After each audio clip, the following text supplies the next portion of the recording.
are now in new waters. We've been through the Gospels. We had Luke's follow-up to the Gospels, the Acts of the Apostles. Beyond that, we've been entirely concerned with St. Paul. We have looked at all of his letters now, and we're moving into a series of letters with kind of various authors. And the first of those letters is the letter to the Hebrews. Now, I'm not going to get into the question of authorship. For a while, people thought it was St. Paul. There's been back and forth and back and forth. This is not one of those ones where everybody knew the answer until 1974, and then all of a sudden everybody threw that answer away to be new and hip and clever. We just have no idea who wrote it. Probably somebody connected to St. Paul, because it sort of kind of has his way of thinking, but definitely not Paul himself. And it was almost certainly written after Paul died. We're looking at somewhere around the early 70s AD. This is, just to get your head, all the letters of St. Paul have been written. The book of Matthew and Mark have been written. We're probably somewhere around the same time that the Gospel according to St. Luke and the Acts of the Apostles are kind of being put together.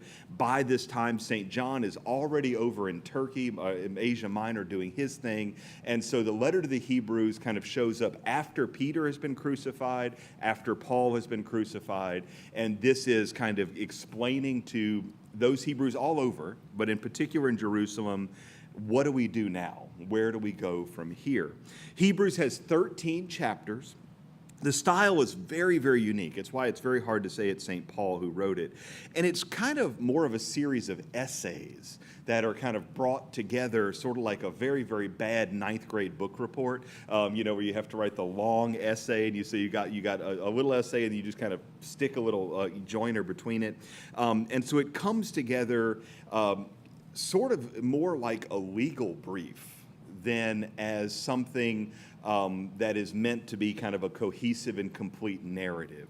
It's very, very clear these are a series of arguments that have been used in preaching, and that these are the ones we think are going to be the most helpful for the Hebrew people to understand the transition between kind of the Judaism and the Judeo-Christianity that we're looking to move from here. The centermost theme is very much Jesus Christ is the Son of God. He is the fulfillment of the Old Covenant, and he is the great high priest. He is the good shepherd who is going to replace, by fulfilling the Jewish covenant and all the Jewish ritual and worship.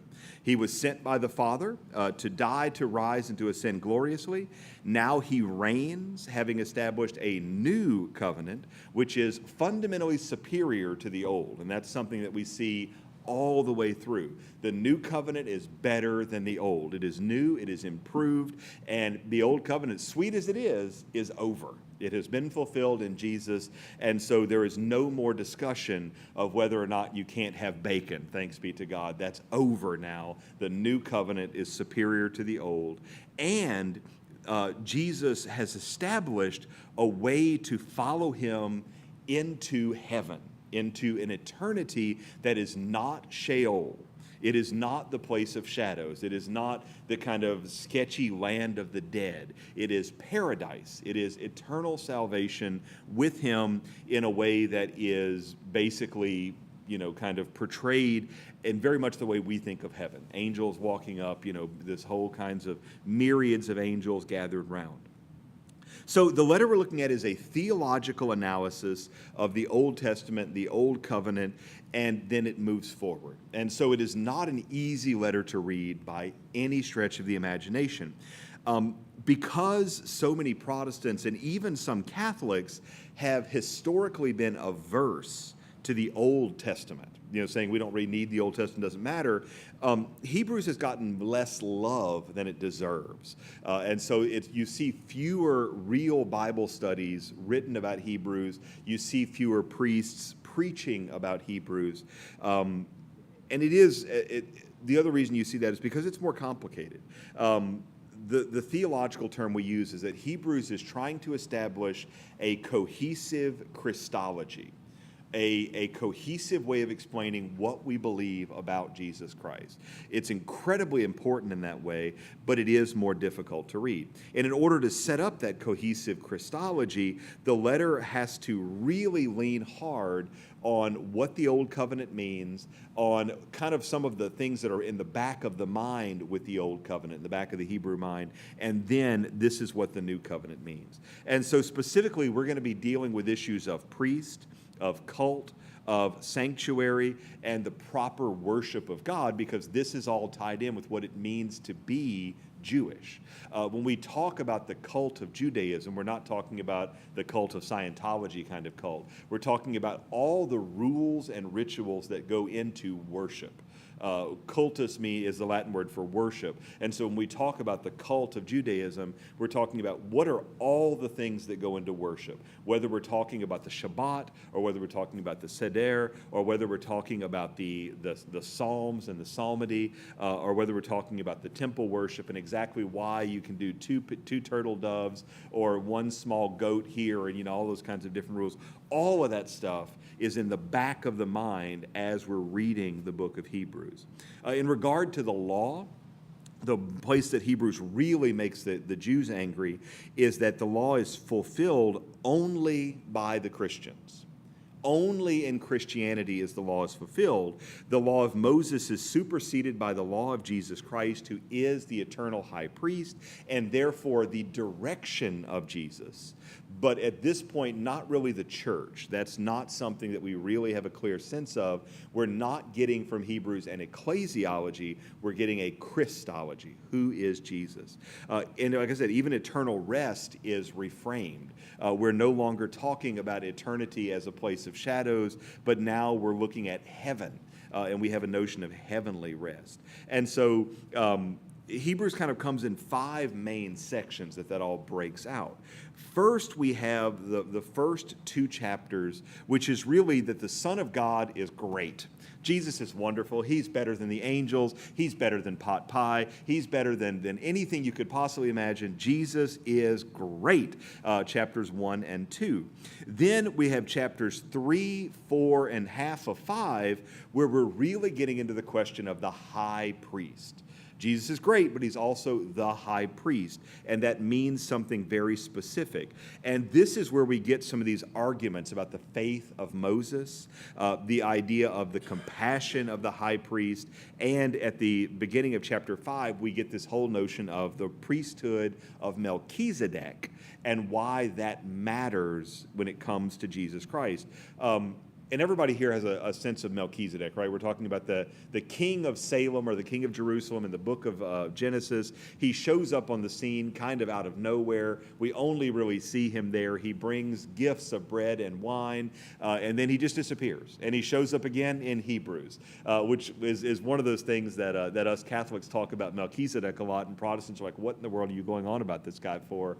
But it's quite right here. I mean, the letter to the Hebrews says this guy is the archetype of what priesthood is meant to be. He is priest, prophet, and king all the way back in the book of Genesis. Now, the second half of chapter 5 all the way through the end of chapter 10, so the bulk of the book is not just about the general sense of the high priesthood, but now we're going to have the practical and spiritual and theological explanation of Jesus and what it means to be Jesus, who he is, what his priesthood means. We're going to get more deep into Melchizedek there in chapter 7. We're going to get almost a chapter and a half, or we're going to get a whole chapter on what the sacrifice of Jesus means in chapter 9. And then we're going to get a whole chapter on the question of forgiveness and what forgiveness really means. The Jews did not have a clear sense of forgiveness in a way that goes beyond emotional community. The idea that sins could be forgiven really didn't exist. I mean, you could ask God for forgiveness, sort of, by making an expiation sacrifice. But even then, you're basically dealing with more of a transactional thing. I've got red in my ledger, and so I owe the Lord, four goats, a lamb, and a big sprig of thyme, and three sprigs of mint. You have kind of a transactional sense, sort of a 1950s era notion of the confessional sense of how you're forgiven for your sins. But here in chapter 10 in particular, we get this question of what forgiveness means. And then we have 2 chapters where we have some strong examples. We're going to go back to the faith of Moses in chapter 11. We're going to see some actual theology, some thoughts about God the Father in chapter 12. And then in the end of the second half of chapter 12, we're going to get some penalties for disobedience, which are examples. They're not super helpful. It might be better even to break those out into a separate chapter, but they're in chapter 12, so they're in chapter 12. And then finally, chapter 13, we have kind of the usual concluding thoughts. So just to recap that, the first couple chapters, we have Jesus is great. The second couple chapters, we have the faithful and compassionate high priest. Then we have about 5 chapters 5 to 10, where we're getting the Christology of who Jesus is. And then we get in chapters 11 and 12 some kind of practical examples and a little bit of theology, and then we kind of tie things up. So again, the big overarching theme here is Jesus Christ is the fulfillment of the old covenant. His teaching supersedes, is better than, and replaces the old covenant. The new covenant is what we need in order to be saved, in order to be justified, and ultimately in order to go to heaven, which is not the same as Sheol, but it's fundamentally different. Again, this is a hard letter. There's no getting around it. It is the most theologically complex of the new letters in the New Testament, and it's very, very helpful, I imagine, or I find, to read the notes in your Bible, especially the Ignatius Study Bible, if you have it, carefully, because it can be very, very confusing. And we have some explanations and explications that are unique to the letter to the Hebrews. And so it can be challenging if you say, where did all of a sudden these myriads of angels gathering around the throne come from? Where did that just out of thin air? It is kind of out of thin air. It was certainly what was being taught by St. Paul, but it's not something we have documentary evidence of before we get here. So Hebrews, tough letter. Came at the after St. Paul's ministry, after St. Peter's ministry. We're going to have after this 3 or 4 more letters. We've got James and John's letters, and then we have the big monster of the book of Revelation. But Hebrews is, outside of Revelation, certainly the most complex, theologically dense writing in the New Testament. And so big challenge, but you can do it, and stick close to those notes. And if you do get confused, just realize that think of it as a series of essays being written, as opposed to a kind of a whole narrative. And also remember, there may just be some context you don't have.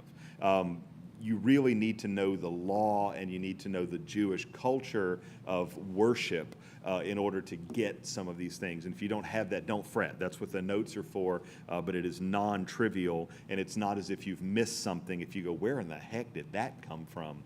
There's a lot of that. You're doing okay. So Letter to the Hebrews, a wonderful book to read. I've been Father Ryan Humphries. This has been the CU Catecast. Thank you for joining us, and we'll hopefully see you again very soon.